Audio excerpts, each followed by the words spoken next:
No. Very nice to meet you. How are you? Good. It's just we are running from a place to another. Yes. So very pleased. Yeah, it's thank you. So thank you for being here. So Yanni just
Muutamia kysymyksiä, niin toivon, että mä pystyn niinku rönsyillä. Joo.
Kaikki vaan.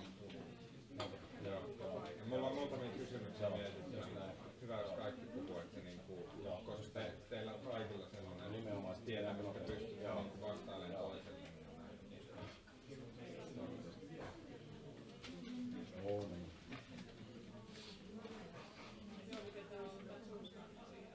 Ai niin, tuo oli ihan hyvä. Se oli vähän niin kuin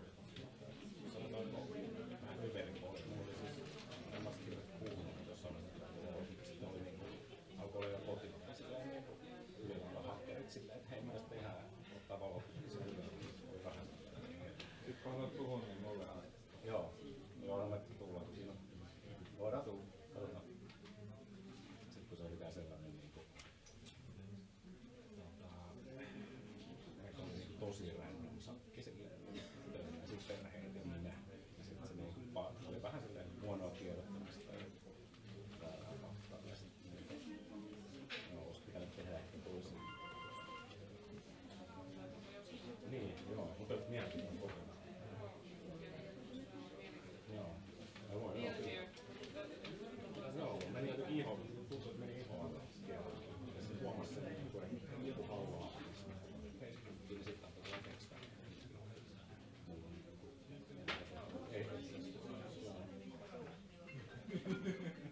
Mulla on se ylilailla oli silleen, että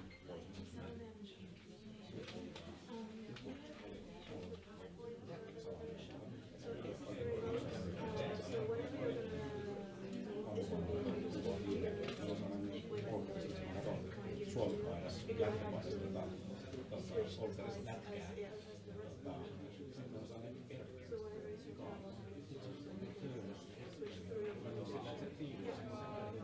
Sitten Googlesta pikkuhiljaa sitten se valmistui se kokemus ja sitten seurasi.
I'm sorry for you, Yannick, because I wanted to speak in French. Bonsoir à tous pour cette troisième nuit des idées. After I promise to you, I'm going to translate in English. Pour la troisième édition de la nuit des idées, et comme vous le savez, c'est un événement qui est lancé désormais par le ministère des Affaires étrangères et qui a lieu dans plusieurs pays, dont évidemment la France et dans plusieurs villes de France. L'année dernière à Helsinki, en tout cas nous avons un fidèle avec Yanni, et je voulais le remercier pour son intervention à Casma. Le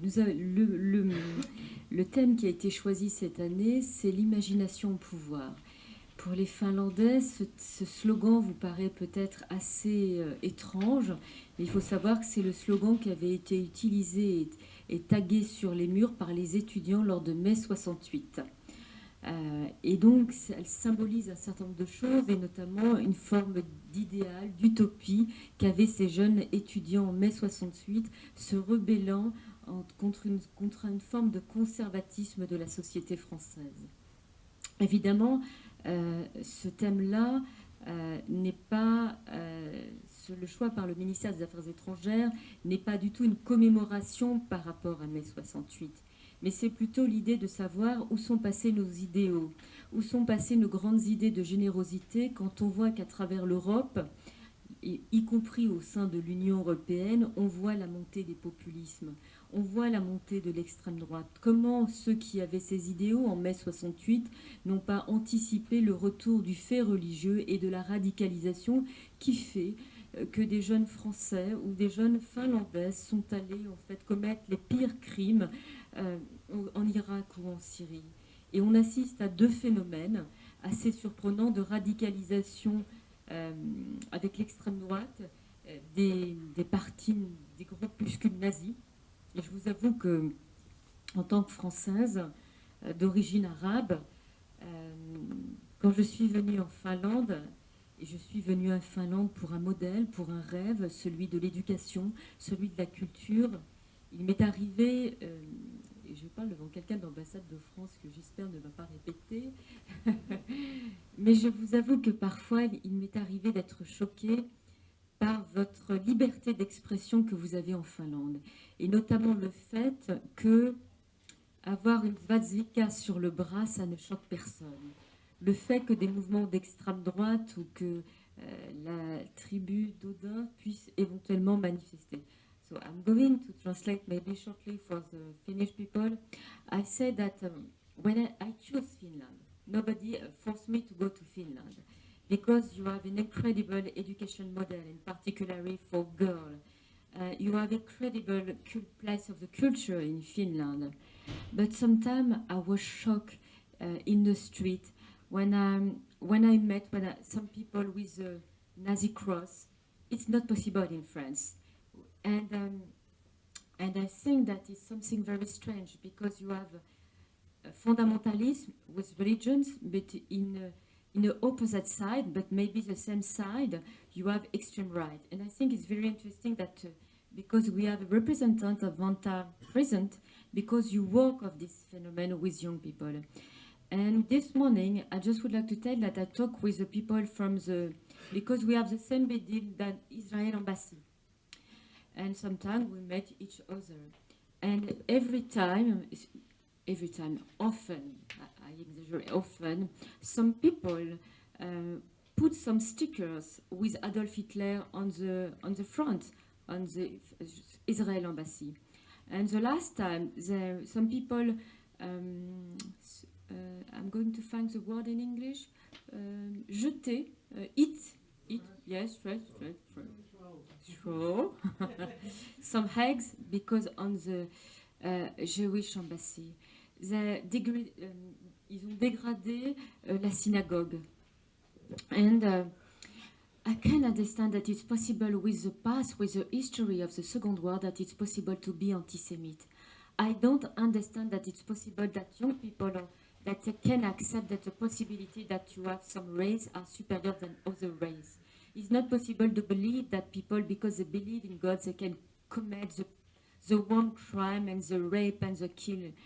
And And it's because I talk with Mathieu and I say that we have to talk together. Because we talk about the dream of European Union. We talk together to build something. But I don't want to have this Europe. This Europe is the Europe of populism. And you know that it's because I want to talk, I'm very impatient to hear what you're saying. And I know because Alexis, last year you organized a very big demonstration against Nazi, because last year in Finland, not another country, people died just because he walked near the Nazi guy close in a railway station. Whereas in 21st century, it's not possible. I know that you have 88% go to Syria, come from Finland, go to Syria with Daesh. And you know that in France, 250 people die with terrorist attacks, and I would like to thank Thomas Bouvatier to come today to explain that. So I think I don't want to live the dream. I don't want to live and to think that utopia is not possible. It's because I'm idealist. I chose to come to Finland and to think that maybe it's possible to change the world and not to accept maybe the history repeat. And you are very lucky because you have incredible panelists and the best because you have some person like Alexis, and because you know that you have a lot of interview everywhere in the world, because I can see you watch you on TV. I visit in a jail, and Yanni, what you do, what your art, and what you do to try to understand why people decide to do the worst thing in the world. So.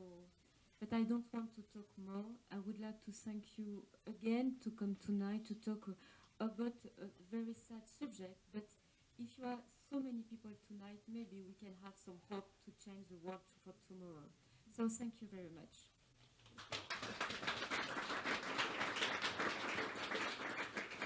Thank you very much, and welcome again at the French Institute. Just before presenting the panel discussion, I would like to mention that the 4 events that are being organized in Helsinki within the Night of Ideas are live streamed thanks to our partner Metropolia University. There are actually all over the world at the moment 100 events in more than 70 countries that are highlighting power to imagination in different contexts. So I think this is also an occasion to discuss about different topics, and the one for one of the topics for tonight is the one presented by. I'm very proud because you have the leader of incredible band in Finland, so the 69 Eyes. So you are here. So maybe you didn't recognize, but we are. C'est un des plus grands groupes de heavy metal. Il est juste là derrière. Voilà. Donc, thank you very much to come, and we are very proud of that. Oui, vive le heavy metal. Thank you, and welcome indeed. So this is now the time to enter into the panel discussion. So I would like to introduce briefly just the name of the speaker, and then we will go into the panel discussion. So please join me in welcoming Thomas Bouvatier, writer and psychoanalyst, Emilia Palonen, political scientist, Alexis Pakala, journalist and activist, Juni Atala, project coordinator at the Criminal Sanction Agency Finland, and Jani Leinonen, artist and activist. And this is my great pleasure also to let the microphone to Tuomas Peltomaki from the Helsingin Sanomat, who will do the moderation for the tonight event. Thank you very much.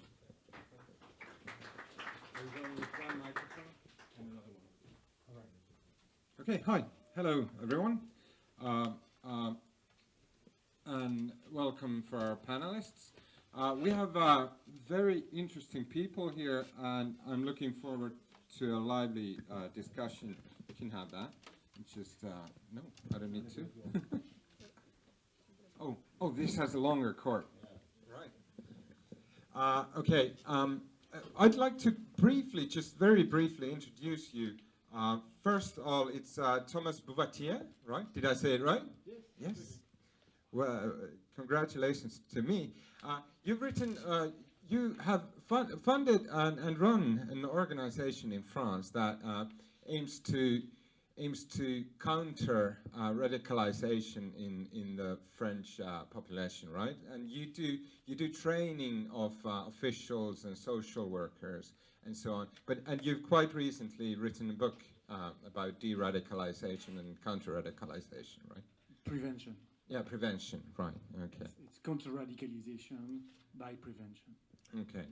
And then we have Jouni Holappa, and Jouni, you work at a prison in Finland. Yeah, 10 years now. Yeah, in Vantaa, and I have to say for our audience, your eye is not, I think, because of your work at the prison. No. Yeah, he's also a very accomplished mixed martial artist. But Jouni works for a project that the Finnish name is the project to identify and prevent violent extremism in the prisons in southern Finland, and the project is still ongoing. Then we have Aleksi Pahkala. I didn't even write an introduction to you because I think everybody knows you. You're quite famous in Finland. Aleksi is, I don't even know what you are, but you Me neither. Hello, you bonjour. do like, you make big stuff happen, that's what you do. You have this weird knack of kind of galvanizing people, getting thousands, maybe tens of thousands of people just really excited about something, and you make them excited about anti-racism and anti-bigotry and anti-populism, I'd say. Okay. And then Emilia Palonen, you're a researcher at the University of Helsinki, and you currently you're in this consortium where you study populism, the rise of populism, both in Finland and in Europe. Mainstreaming of populism. Mainstreaming of populism, okay. And we have an artist, Jani Leinonen, and you are very famous for your art, where you criticize commercial culture, mainstream middle class culture. How would I say it? Is that enough? It's not enough. It's Yeah, thank you. it's there's a depth to what you do. You criticize media, the way we speak about things, the whole idea of publicity as a sphere of speech. And one of your most famous things you've done is you kidnapped a Ronald McDonald statue from a McDonald's and then beheaded the statue. It's true, yes. Yes. Okay. I should ask you to write introduction to my book because it was so nicely said. Okay. So. Okay. I will. Yeah, you can quote me. Okay. I'd like to start off when I find my first page. Hang on. With a question for Thomas and Emilia. Because in your book, Thomas, you write that at the center for the idea of radicalization is this desire for fusion, like a desire for an individual to have a sense of belonging with someone else or a group of people. And Emilia, you have said in a video interview I saw, you said that populism it's necessary in politics because through populist means the politicians are able to create this sense of us, of belonging, even if it's fictional. But the politician, by using populist means, creates an us. So I think there's a kind of similarity. So is radicalization and populism, are they like a two-headed beast? Are they part of the same tree? Thomas and then Emilia. Well, I have defined radicalization as a process of losing your own identity traits in merging a group with an incredible premise. So I losing myself by becoming us, But by becoming us, myself is bigger. I'm losing myself because I don't say I anymore, I said us. But I identify myself with this us. If someone is embodying this us, this will be a role model for me. So I will try to be him. By trying to be him, I expand myself to his greatness. That's why populists, or whatever the side on political field, extreme right, extreme west, or whatever, have this sense of grandeur. Because those people who want to radicalize, they need this sense of grandeur. And the populist offers them this sense of grandeur. So yes, it is an encounter between someone who wants to be bigger, because it's not only a problem of identity, it's a problem of a vision of a bigger identity, because the rest is not enough, because reality is boring, because I don't find myself in this world. I need something magical. I need something more and more, plus, plus, plus. And here comes the populist. Yeah, but it's quite natural in a way for anybody to feel included, feel part of a bigger group, somehow radically feel similar or at least equivalent with others. And I think this is in all identifications, all political movements, etc.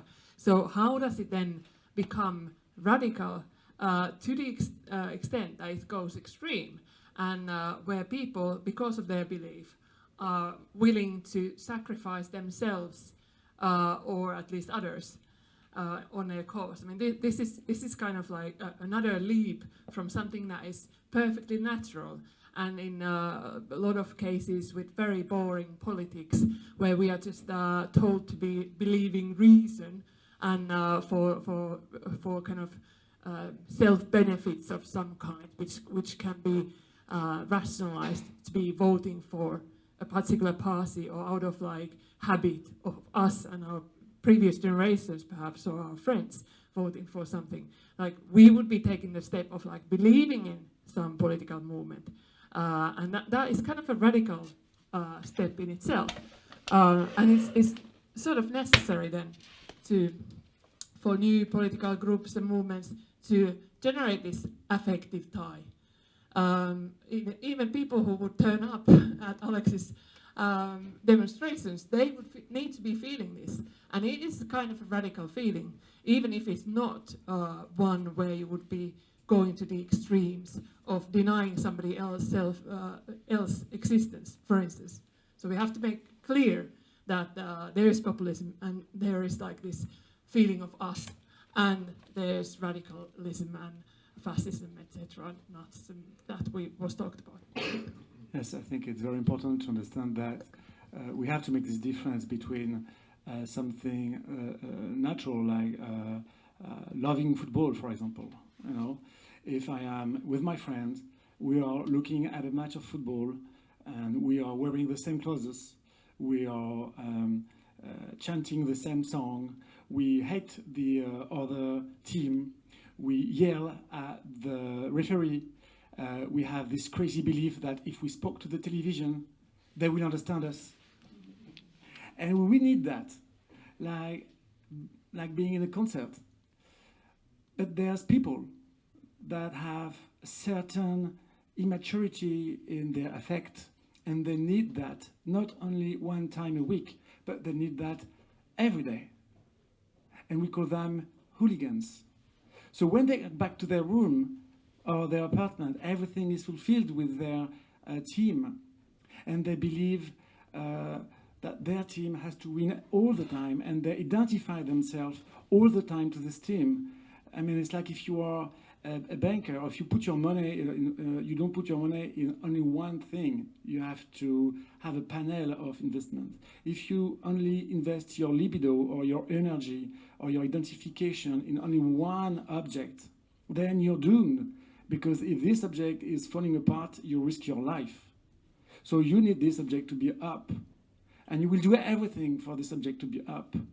And you will sacrifice yourself because yourself doesn't exist anymore. The more you identify with something, the less you become yourself. This identification is crucial for people to learn.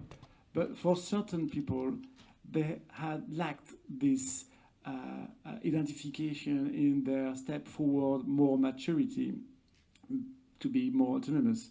So they are in the constant research of this role model and this us, like a family, because they always pretend they are a family. Can I just really quickly carry on with that?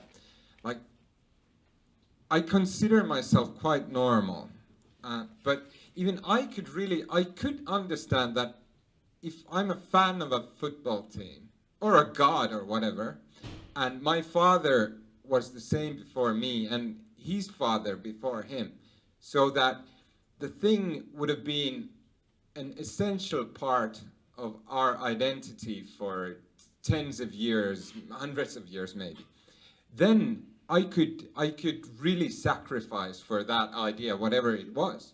But one of the scary things about radicalization, like the modern kind of radicalization, is that it's super quick. It's like 2 years and you blow yourself up. So, like, why is that? Why is it so eerily fast? It's a very good question, because radicalization is a process, whereas in a tribe, and tribe is the natural component of society, families, big families, it's cultural. So you can sacrifice yourself for the country you belong to. You can sacrifice yourself for your family to protect your family. You, of course, need this belonging, this sense of belonging to something more important than yourself. It is really important because it roots yourself in. Whereas radicalization is a constant process. It doesn't stop. It's an artificial tribe. So the people the populists, try to create a tribe artificially. How? By creating a boundary. How? By saying this is a dangerous situation we are in. Our society is shrinking. We are in danger, us white people, us Muslim, us Buddhists in Burma, or KKK in the US. So they create this danger all around, and this danger creates this boundary. So it is the geometry of this artificial tribe. Then you have this time. It's time right now. We have to act right now. I'm here to save you from this danger all around us because we know that we are in danger. So everything that will create this sense of dangers, and we can say, yes, there's something dangerous in this world, but we cannot say everything around us is dangerous. But it's natural to think like, people are stupid. If I say that, people are stupid. People. Really stupid.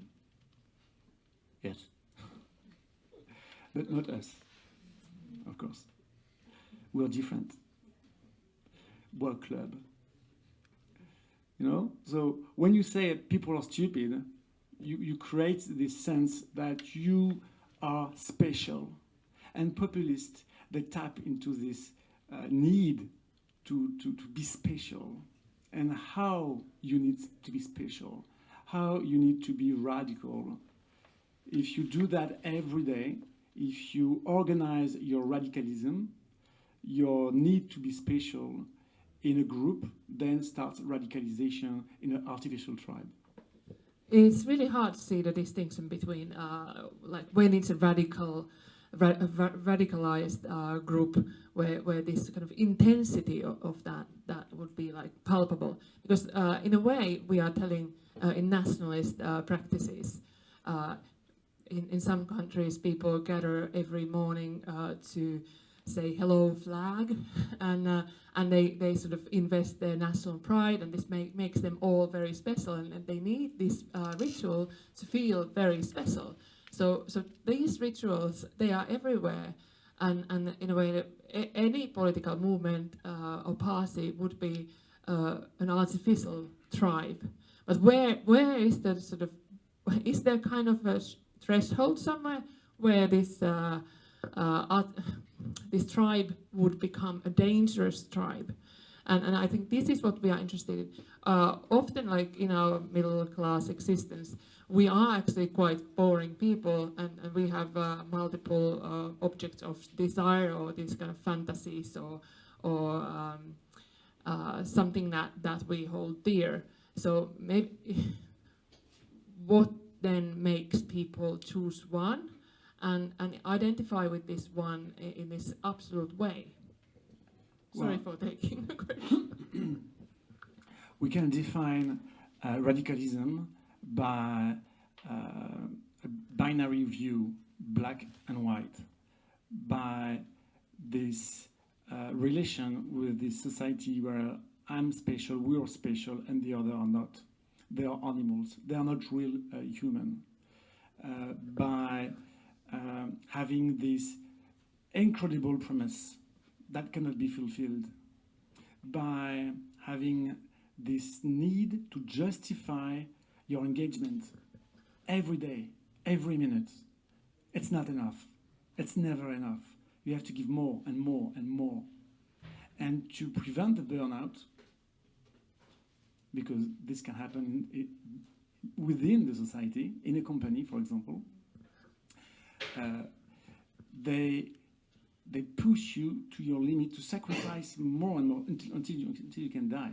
So if a group can radicalize someone in 2 weeks or 2 months or 2 years, it doesn't make any sense, because the group just allow the person to justify and to organize his own radicalism that exists before meeting the group.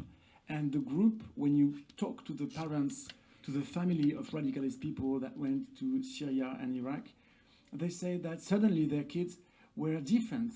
It was a better thing, because there are benefits to radicalize yourself. Because you know how to eat, you know how to behave, you know why you behave like this or like that, or people, or this or that. You know how the world functions. You know everything. So I think the difference between seeing the flag or being a military, like in the military, we all wear the same outfits. We obey to someone in a very strict hierarchy, and the sense of self is little, is kind of poor. But at the end, you go back to your house and you have your family. So you come yourself again. Whereas in Daesh, for example, you don't, because you belong always and always to the group, and you're seeing if people are obeying the strict rules. And again, it's not enough. Radicalization is a process, whereas tribes obey to an organization of society that exists from the beginning of humanity. Yeah. I'd like to read a quote, and this will be for Yomi, from The Guardian. I thought here a journalist wrote, really, why would young men go off and risk their lives fighting jihad in the Middle East and perhaps then return home to commit atrocities here? A consensus has emerged that they have been radicalized. This is understood to involve a kind of brainwashing whereby impressionable young men are led astray by malicious manipulators. Many parents are unable to understand why their sons have gone to fight overseas, and they buy into this explanation. Many have echoed the words of the father of 18-year-old Ali Kalantar, who said, maybe somebody brainwashed him because he is not like that. So there's a kind of a change in the person. And Joni, you work for the Finnish penal system, and you're in the de-radicalization project. So from your point of view, how does that radicalization, how does it actually happen? Like what happened? Who walks where? Who says what? And like what really goes on? There's not just one thing or just one path. Like you said, that radicalization is a process, and the process is quite different with all individuals. So it doesn't go the same way, same pathway in every case. But still, there are some forms or some kind of common features to radicalization. Yeah. Commonly inside the prison, the radicalization process is like started by another inmate. He may offer some protection, some friendship, what is quite, how can I say it, false friendship. The manipulation comes into picture. He's starting to give like good advices, mentoring or something like that, telling what to do, what to be.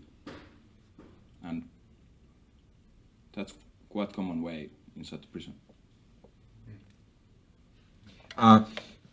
Is there a difference? Like in prisons, I think in Finnish prisons there are some Islamic extremism, but there's also like white nationalist extremism. Yeah. Is there a difference to the radicalization there between those two groups? I mean, they're not opposites. They're the same, but is there a difference? The far-right movement doesn't really hide their radicalization. That's the difference between them. Sometimes, if there are radical Islamist group at the block, they may try to hide the radicalization, but far-right inmates, they try to put their signs to the cell wall, Nazi marks, and that kind of things. They are really showing, and they don't hide anything. Why is that? Why does the other one have to hide it and the other keeps the flags out? I guess they are smarter. Oh yeah, yeah. Okay. Then on to populism. Alexei and Yanni, you both said that the responsibility for the populist wave and all the kind of really bad ideas that come with, let's say, right-wing populism mainly. The responsibility for this situation is not, well, it is with the populists, but it's also with the majority, the silent middle class. You both made a point of that. So why is that? Why do you think that it's us, the good people, that are doing this? Well, there's a study, great study. I just want to talk a little bit about this previous conversation. I think it's Robert A. Pope. It's not exactly about radicalization, but it's about suicide bombings. And it's basically a study about all the suicide bombings that are recorded in human history, ever. And of course, we have these stereotypes that, I'm not going to even repeat it, what kind of person a suicide bomber is. But that research, there's a really great book about it too. It's called Cutting the Fuse. The only collective or a combining factor was that it was against 99% of the suicide bombings were against occupation. So they were from all religions, all education, all levels of classes. There's like nothing to do. It had nothing to do with brainwashing. It's just, basically it could happen to anybody. But the only reason behind 99% of the suicide bombings was the occupation of their home country. And so I think there's this sense, and we members of the dominant population tend to do that, especially as liberal leftists. We sort of externalize the evil to the radicalized people, and I think we do it to avoid to dealing with our own participation in, for instance, like this racist society that we are enablers, you know, intentionally or unintentionally, but we're part of it. So there's I'm gonna just a sad story from last week. I'm not really brave, kind of intervening in situations where my friends, who are usually very liberal and very leftist, like me, say something really racist. But I've been trying to get better at it. But I'm actually, in fact, I remember only 4 times that I've done it in my life. But and I can think of many excuses why I haven't done it. But I also remember the day that I was 3 years ago first called a racist, and it involved a work that I was doing. And I remember my feeling was that I was like really fucking angry. Like, how dare you? I mean, I'm a leftist artist, and I've studied post-colonialism in university, and I know what racism is, and I'm not racist. So there was this massive denial and anger, and I was upset for weeks. And of course, all my white friends were like consoling me, like, you're not a racist, like, don't listen to them. But so last week I got this message from my friend, really angry and really offensive, and it was about the fact that I had personally said to him that he was using some racist words in a dinner conversation. I didn't do it personally. I didn't do it in public because I didn't want to shame anybody, and I was really slow in that position. But I called him afterwards and said it, and basically he's like, okay, he said exactly the same things I said, and total denial, and said like, maybe it's better that we're not friends anymore. And I mean, like, really good friend, and we're thinking pretty much the same things. So there's this like, I mean, when we start saying that, you know, they're there, these radicalized people, we're saying like it's not in us, and we're avoiding dealing the fact that we're actually constantly, you know, reproducing the racism in. It's like really white supremacist world that we're in, and I mean, I saved the thread where I was accused of racism 3 years ago, and I read it like last week because I kind of wanted to remember how I felt when I was in the place where my friend was when he sent that message, and I read it, and I read those accusations that I got angry about, and it was like really embarrassing because like right now it's so evident that they were right, and they said it really nicely. They, you know, laid the foundation to the whole thing, and I was just like in total denial about this artwork that was like reproducing racist stereotypes. So I think there's this really big danger that we start outsourcing radicalization to others, and it's easy for us to say, like, you know, it's those white supremacists and Nazis that are doing the bad stuff, but I think it's one of the reasons why probably the Nazis can have the swastikas on the walls, because it's, you know, everybody else in the prison, probably most of them looks like them, and, you know, down under there's a tone that, you know it's not that bad, but so there's this. Yeah, so there's we kind of shift the blame to them in order to avoid dealing with our own sins. So we outsource that. Yeah, I guess to your question, I guess the Me Too movement is a really good example, like how we men have behaved until now, and how we all men are to blame actually, how the women are treated, and how we let other men to behave how they do, and that's sort of to your question, you know, enough quietness is the thing that makes the harassment happen, I guess. Okay, Alexei, this came up from the mouth of Thomas, but and I quite like the idea that what you do when you organize these giant demonstrations about that are against like all kinds of stupid stuff. But are you being a populist when you do that? Because many times the issues that your demonstrations are against, they're really complex issues, and there are like no certain truths to them.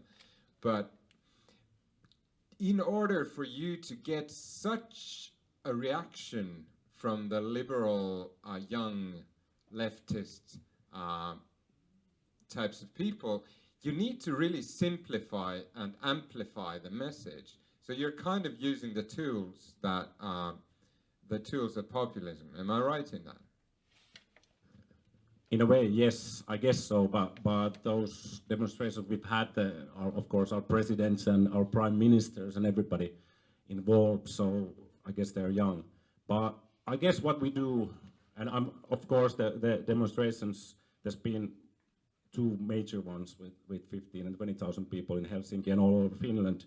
More, I guess there's some sort of a, first there was Olli Immonen, an MP in Finland who declared a war against multiculturalism, and nobody did anything. Like it was complete silence and all these white power things and everything. So I was angry, and I wrote to the Facebook like, could somebody organize a huge anti-racist demonstration? And then the first answer to that was somebody, and then a question mark. Then I turned, pushed edit, and should we organize, or let's organize, made like a big demonstration, and in 2 days we had 20,000 people there. But I guess the thing is, there's something populism, but there's a need. There's a lot of anger, and what Jeanette said about the Nazi killing or kicking this guy, and he died later. There was anger and sadness and anger, and what we did was we sort of created something, wanted to create positive from the anger. So populism or something, but that's sort of why a lot of people showed up, and we did something positive, I guess, from the anger, and that's the key for those. I'd like to continue with populism. Emilia, your research, like we mentioned, it deals with this current rise in populism, right, and previous rises as well. And you said that there's a way that it has become mainstream, also that the populist parties have become mainstream, but in addition to that, the normal parties have borrowed elements or stances from populism. So can you just quickly sum up this 10-year research project for us? All right. What I've been arguing is that a lot of these kind of radical elements have been borrowed from these, let's say, fringe populist parties who are, and movements who are on the edges of the political spectrum or social space. And they have been, and their ideas are carried over, because ideas always travel. So they are being carried over to the mainstream parties. But there's also something about this dichotomous language and the way in which we are generating an abstract us against something specific or vague. And this I believe is this like populist constitution. It's partly rhetoric, but it's also constitutive of meaning and of us. So this is, of course, kind of the stuff that's going on in your demonstrations, and even sometimes in Jani's art, right? There's always a dichotomy that is being presented. In some of the work, I've been showing how this dichotomous language is translated even somewhere like the culture and arts. There's a book coming out with my article about the Guggenheim Museum plans in Helsinki and how that polarized the space. to the extent that it was almost impossible to talk about these things on both sides. Like people were quite divided about this issue. So these kind of things emerge, and at the same time, there's this kind of populism that is manifested by the mainstream parties, like Kokoomus, the National Coalition Party in Finland, under Jyrki Katainen. It was very populist from the mainstream perspective, not in terms of like bringing in extreme right, radicalism, etc., but in a way of like, oh, everything was so fantastic. There was a sort of this universal subject of us and clear dichotomies between the past types of politics and the new types of politics. And this, I guess, in France has been also emerging recently with Macron. So it's not that these dichotomies and this us-making would be like separate and somehow reduced to radicals on the right or left, but it's something that is there already, and it sort of excites us about politics, or discusses us about politics, and brings back emotions to politics. So then going back to something like a rise of the Finns party, we've got a new book out that's only in Finnish, I'm sorry. It's called Jätkät ja Jytkyt. So it's on the populist rhetoric and the Finns party.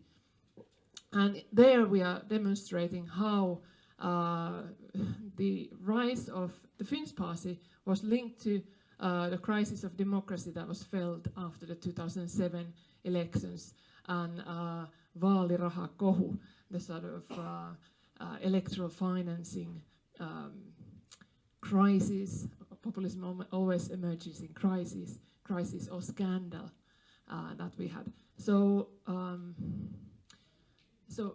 there were, because of certain kind of scandalization process with, for instance, the case of Olli Immonen, some of the issues that the Finns party carried to politics were heavily politicized and divisive, and other issues that a lot of people who went to the polls to give their voice to them or votes to them were actually arguing for something else. They wanted something else. Their identification was not necessarily about racism, but it could have also been about racism. So how then does racism become mainstream? It's because of the belief by the other parties that racism was the key to Finns party's emergence and sort of success. So then they all parties almost turned to this kind of flirting with racism, or then like complete anti-racism, and that brought this issue heavily into the mainstream of Finnish politics. Currently, luckily, we have this electoral campaign period, but it's not that divisive because we have other issues at stake, which are related to employment and regionalism, for instance, and regional administrative reforms and healthcare services. So this issue is not dominating at the moment, and it's quite clear that the political debates are quite different now. Can I just ask, maybe from Thomas or anyone here, I'm ignorant of the goings on of France, but does this, did what Emilia said, did it happen in France when Front National became prominent and big? Did the other parties start borrowing, like racist rhetoric or any other? Did it happen in France? The other parties, what did they start borrowing stuff from Front National? Yeah. Well, there is one important thing with France is, of course, our history with Nazism, because we have been invaded, we have lost the war, even if we pretended at the end that we were part of the winner. There's, I mean, my grandfather was a resistant, but the other one was not. It's important to understand that I've been raised in a public schools where everyone on the right political field was called a Nazi. If you were saying something a little racist, you were a Nazi. If you had a conservative view, you were a Nazi. Nazis were everywhere, and Nazis were pig, and Nazis deserved to be killed. And I've heard this girl telling me, you know what? To me, these people that go for death penalty, we should kill them.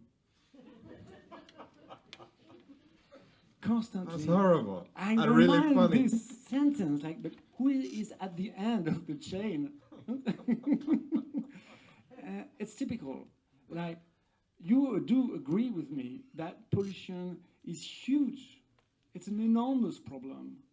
It will cause thousands, hundreds of thousands, millions of deaths. There will be huge migration from India, Bangladesh to Europe, from Africa to Europe, because of these pollution things. There will be whole cities covered by flood. And it will change the world. It will be terrible for other species.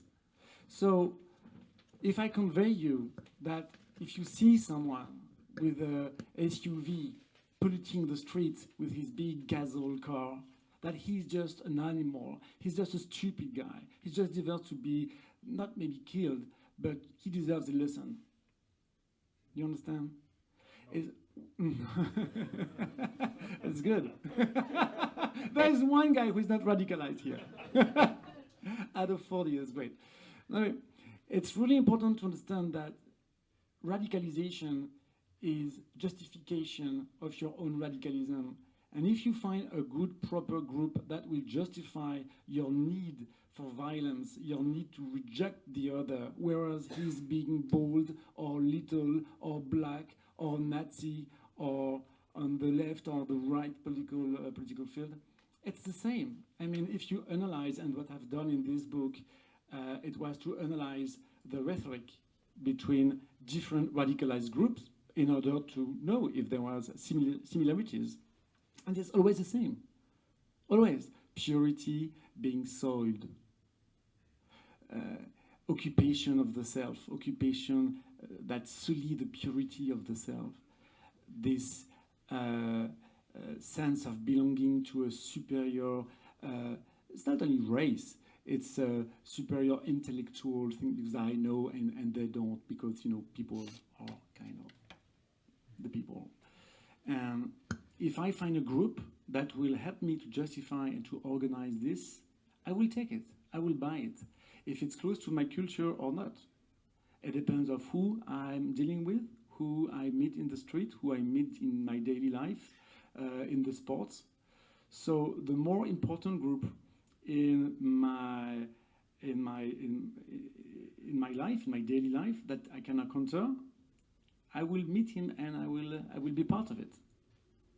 So there is a history of radicalization groups that can have 1,000 years old, like in the radical Christianism or radical Islam or radical Judaism. And there is an encounter with people for need to justify and to organize their radicalism. So, yes, of course, the Front National, they are full of people that are angered because they are not voiced. They cannot talk. They cannot say anything because people are afraid to look like a Nazi. And they take advantage of that because they say, you know what? They don't tell the truth, but we do. And it looks true because migration can cause a problem. And it's not being racist to talk about that. There can be a right-wing extremism in Israel, and it's not anti-Semitic to talk about that. We can talk about radical Islam, and it's not anti-Muslim to say that. We are so obsessed not to look like the Nazi, the bad guy, the anti-Semitic, that we are constantly flirting with a certain kind of word we can use and other words we cannot use. So the populists, like Marine Le Pen, they use these words, and people are fascinated. Like Donald Trump, he said such craps, but people are buying that after a huge democratic area. And this ideology of bringing people together is great, but you have created desire for that. You have to understand that it is better than that. It's not an obligation. It doesn't have to be moral to be inclusive. It's just for your own interest to be inclusive. Because stranger, unknown, is the most important thing for curiosity to happen.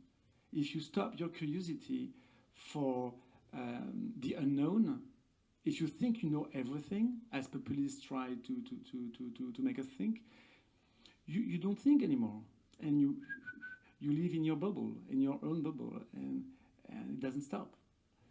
So yes, it's really dangerous not to talk about certain problem and to make people understand how good it is to be more autonomous and less radical. Right. Well, maybe a last question on radicalization. This is for Joona and Thomas, you as well. How do you, like, Joona, you work with prisoners. How do you prevent, or how do you cure, how do you intervene with radicalization, the process of radicalization? The most important thing is trying to influence at the most earliest stage. So you need to see the signs. When we have some kind of sightings, we have to know what's going on. We have to have answers to all the questions. That are we on the right lead at all? And when we found out that we are on the right place on the map, like the most earliest stage, then we can probably influence. But and maybe stop the process. What can you do? Like if in a Finnish prison there's some guy, and you know that he's on his way to becoming a far right or a extremist Muslim or whatever. Yeah. What do you do? Like, do you grab him by the ear or what? No. We have to find out what is the the biggest thing which are influencing him. If it's another prisoner, we can just block. Yeah. If he's trying to fill his time with extremist material, we can change the block also and put him to the work. He got something else to do than use the materials, example. So is one of the drivers of extremism, is it boredom? What? Is it boredom? Like they're so bored that they start reading extremist material and radicalize. I don't think it's boredom. I think it's like finding. You do that when you're bored? Yeah, it's true. All my Nazi stuff. And, yeah. I'm really bored. Where's my Mein Kampf? I think it's like some kind of finding redemption. When you're alone in the prison, you find redemption and a new way to your life. That's my thing. Okay, I have two more questions, and then the audience has their say. The first one is that, well, not each and every one of you, but many of you have written about the media in terms of populism and in terms of media being one of the culprits here in this current environment where populism is on the rise, and that in turn gives way to radicalization of different elements. So what's the blame with the media? Maybe Joni or Alex. Well, okay, I think Helsingin Sanomat is a pretty good example of, obviously, I don't know, you probably don't read the studies done about, your news reporting or or stuff like that. Maybe you do, I don't know, but it seems like nothing changes. But there's a lot of studies about like minority representations about in Helsingin Sanomat, and it's like it's so twisted, and it's like racist in all possible ways. It's demonizing, it's victimizing, it's exoticizing. That's pretty much what it is. So all the categories of racism exists there. So there's I think that's one aspect which is pretty strong. It's unintentional, you know.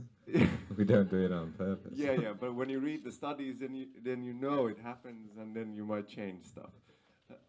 So maybe at least like hire somebody from a different background to write about stuff. Can I just intervene? I really tried to do that because we were hiring, and I felt that I really want to at least interview people who don't have a Finnish name, so that they could write for our website about stuff that interests them.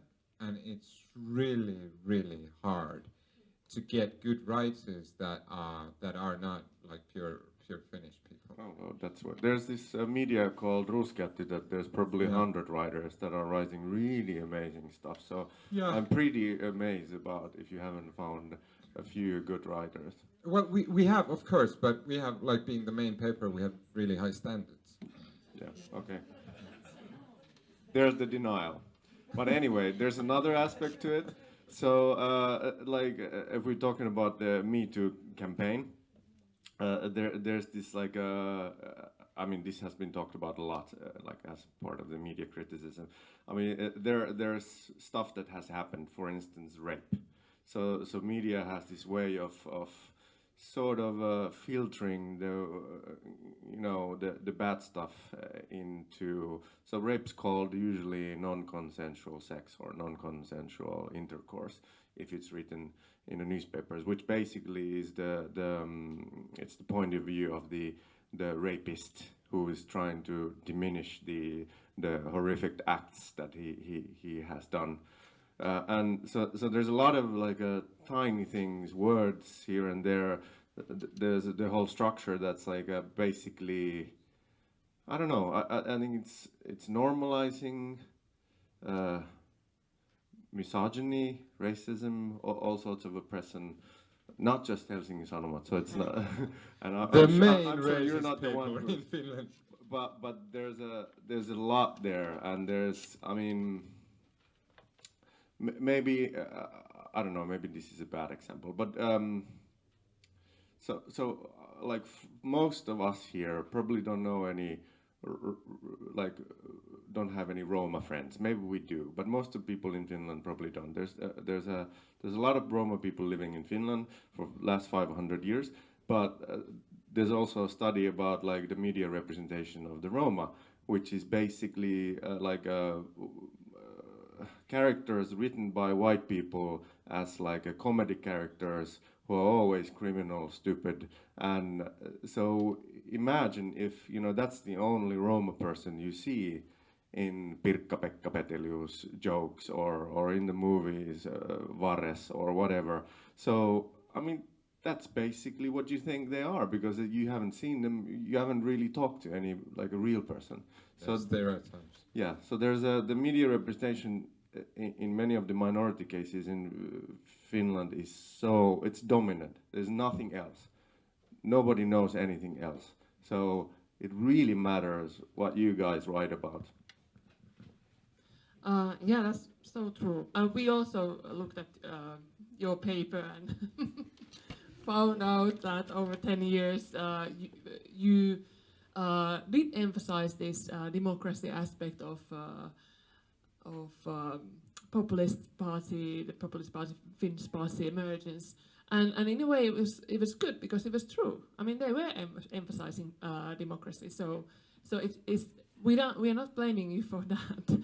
But there are of course logics of like scandalization, etc., that are keeping certain issues alive all the time, and also ways in which we talk about things, exactly as Jani was saying, that we are not able to become self-aware.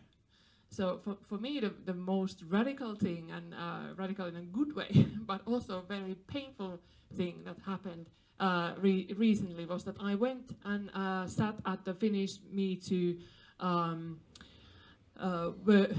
Facebook group, and I read all those stories about that women were telling about kind of, they were so mundane, many of those stories. There were things that had happened to me, had happened to some other people around me, that we had almost forgotten, or even forgotten that were kind of part of everyday.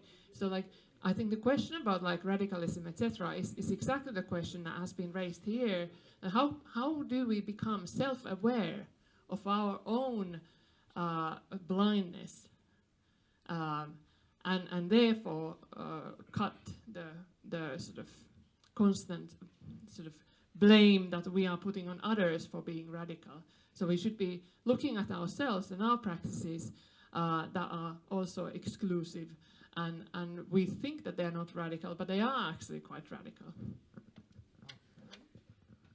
Yeah, shortly about your question, like Pelipoikki demonstration we organized, and every politician, major except from Perussuomalaiset, wanted to be involved, all the prime minister, everybody, and it was children, grandmoms, granddads, everybody. Then we were organizing it like, oh yeah, everybody was like, yeah, we want to be involved, yeah, welcome.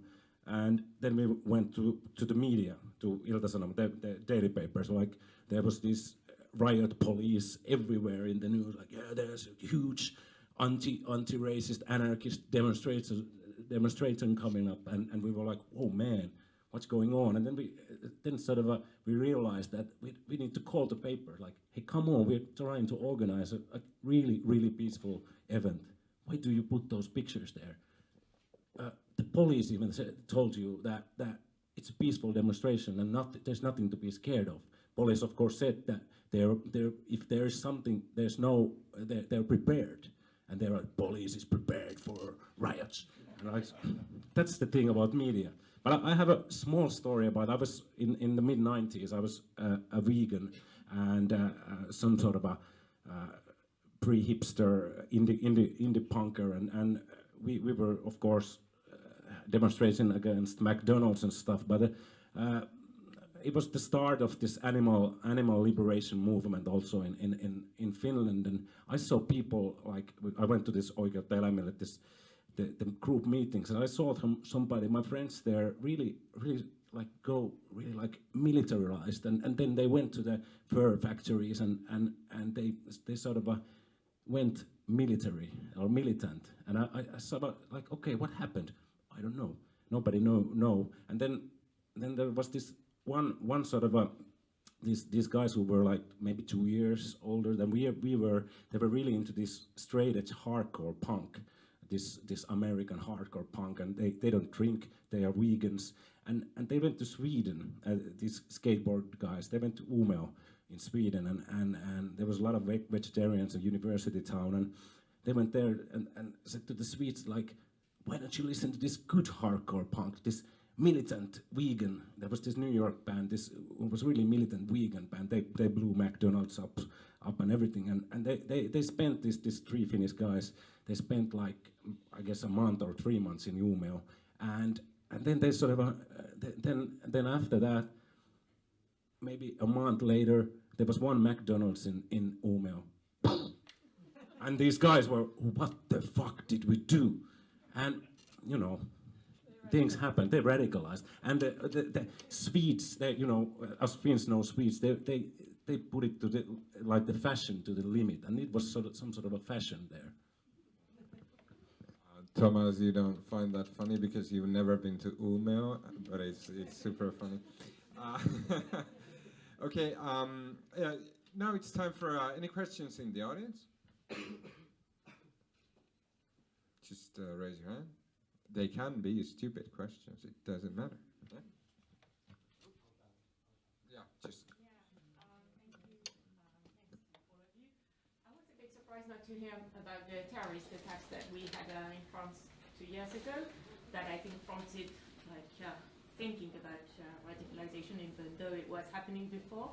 So I would like to, now France seems to be in this sort of optimistic state whereby people are both now starting to talk about the attacks, whereas at the time there was sort of a chape de plomb, there was silence about it because everybody was so shocked that it was happening here, and here, like the equivalent in Finland would be Turku, which was like far more recent and just one or two people. But anyway, so I'd like to know whether like our Ministry of Justice, like our prison system in France has done any improvement, and can we de-radicalize people better than we could a few years ago? No. No, the government, I think they know that something big and terrible can happen tonight, tomorrow, and radicalization is a growing concern. That's not because there is no terrorist attack that the problem is resolved. It's not because we only speak of the returnees that there is, at the end of Daesh, that there is no growing radicalization of Islam in the Muslim community. So it's like the fascist in the belief and this belief. And the problem is because the government doesn't want to speak about it. For the right wing, it's perfect because they are the only one who talk about it. If you address a radical problem with radical solution, it never ends.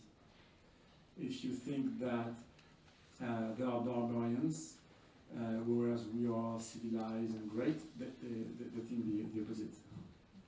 And so the only thing, and I will not start with the de-radicalization problem, the only thing to me is not to only criticize or to make people understand what radicalization is and what radicalism is politically, religiously, culturally, individually, of course,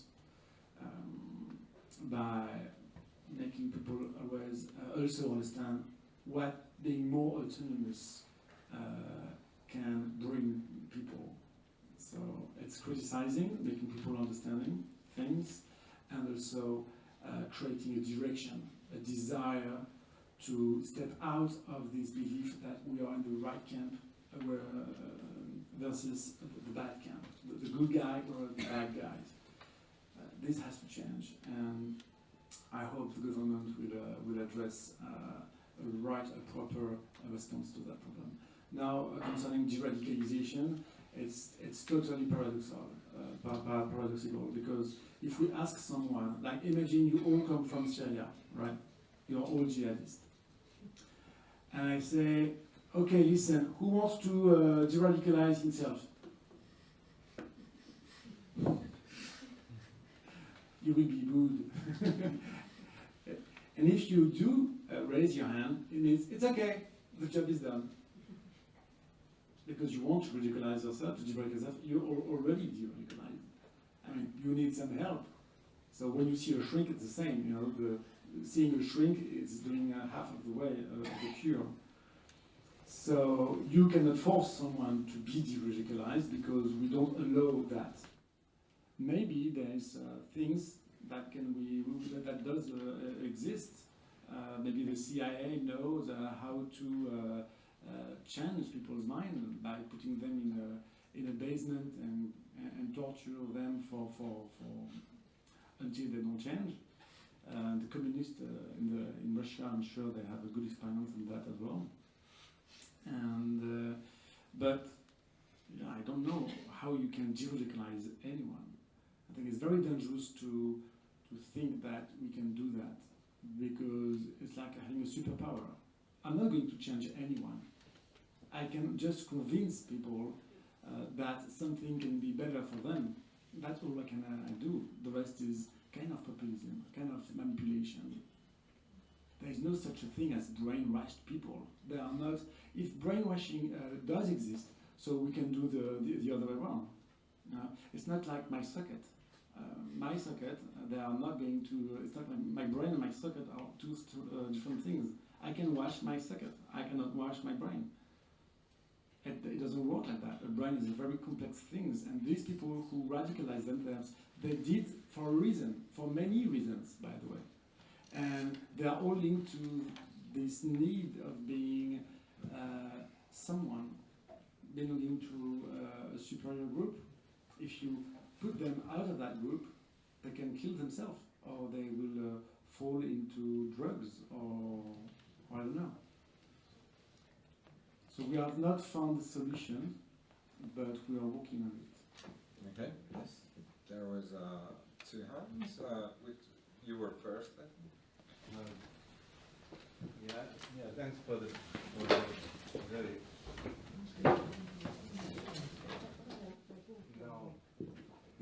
thanks for the very nice discussion. I mean, because the topic is a minefield, kind of like, and what I'm really interested is because this kind of shifting borders here, like, for instance, you talk about populism, and then you on the same time we are talking about radicalism. Well, it's kind of like radical conformism, kind of like that. It's an oxymoron. Kind of like to talk about that populism is radicalism in a sense, because it's on the other hand it's just the opposite. And so if you really like analyze the rhetoric of populism, the means they are using are pretty similar. That, for instance, oxymoronic language is pretty similar to much of the political rhetoric that is used on the other. And my question actually is, what I'm interested in your own opinion is that if we take of the last 20-30 years, like the political systems in all over Europe, they have been pretty much in crisis. In some of the countries there are not anymore the same parties, the party system has really collapsed. And so it's probably not only that there are this, but one of the reasons for populism is also that it may have profited the established parties to produce kind of like this discourse on populism and to keep it going, and then when you are doing that, you are getting kind of discourse and conversation where the border is all the time shifting, and we are ending up in this kind of like very thin kind of like delineations. Who is populist, who is not populist, and kind of like it's an endless kind of argumentation, which means that you are very easily in a minefield. Whatever you say, it's pretty easy to change the perspective, but this may have very awkward consequences. I mean, like this kind of shifting borders, because it can kind of like also make much more hazy all this argumentation and discussion. And what I'm personally kind of like worried is that this kind of like critical production of populism may be feeding populism. I think that was more like a comment, a good comment than a question. We're running out of time. Maybe one more question back there, and then just quick answers.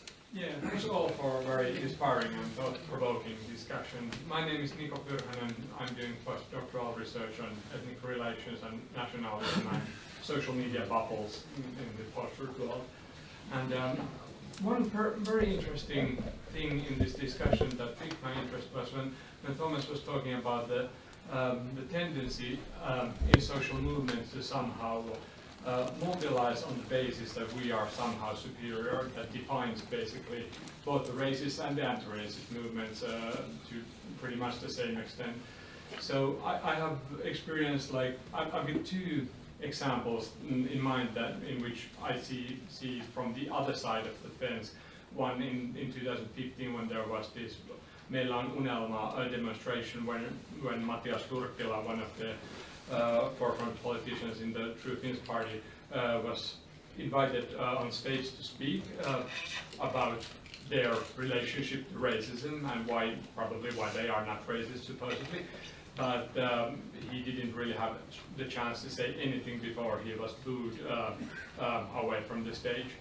And another demonstration, one that I was part of, Koko Tampere vihaa natseja, whole of Tampere hates Nazis, and nothing of the kind happened there, but it somehow reminded me of what happened a few years back, that the hate, us being superior, us seeing the things correctly and the others don't, being among the prime things that motivate people in participating.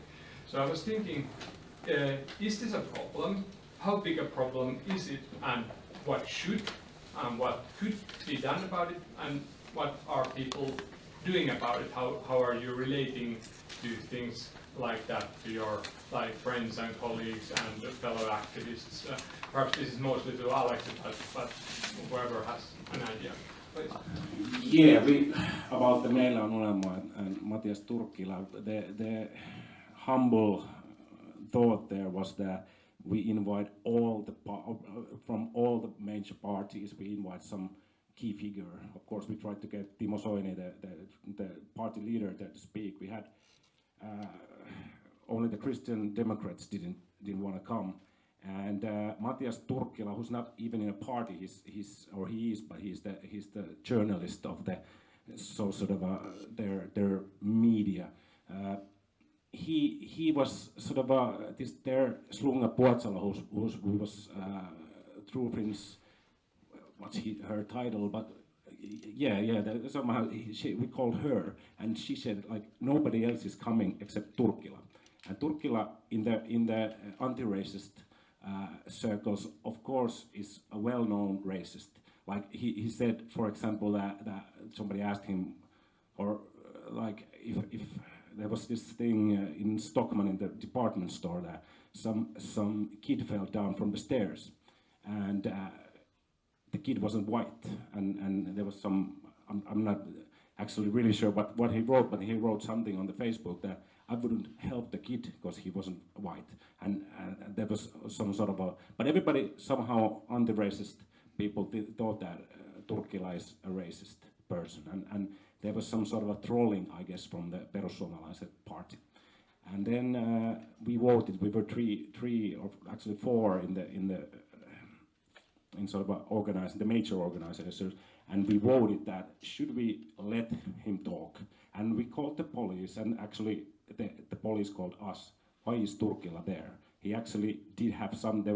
He wore bulletproof vest when he was there because he had death threat on I don't know if I can say it now, but then Supo called us that he can't go there, and we said no, the party is putting him there. So we were like, okay, if we don't let him speak, they're gonna sacrifice, like, okay, freedom of speech, no more, we guessed.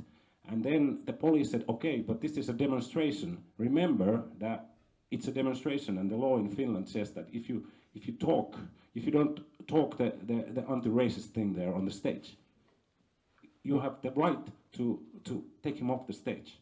Well, there was of course this group of people who just booed him out. And I didn't hear what he said, but he was, drinking booze before he went there, and it was really scary, weird situation. And still, in this day, I don't know what they did. I guess it was some sort of a troll, and he didn't want to go speak there, but he was asked to, he was assigned to go there, and then he was sort of playing the card, and that's where I sort of realized that it's a game they play, actually, that somehow it was weird, but we tried. At the next demonstration we said no politicians, or politicians are welcome, but no party, if you're a minister, you're not a minister in the demonstration, you can't have your badges or anything. They all came there, they called us, and they wanted to participate, except for the True-Finns party. They came dressed up as Batman, and they were putting out these whistles with their logo on it. And the police knew that they came there. They tried to troll us again, and I don't know. We were sort of okay, take them off, but it's hard in Finland in that way. But they try their best to create some, I don't know, trolling. Okay, thank you. We've run out of time. Thank you to our panelists. And everybody, I think you have a moment maybe to chat with the panelists after this and with Thomas about his book as well. And so, yeah, okay, thank you.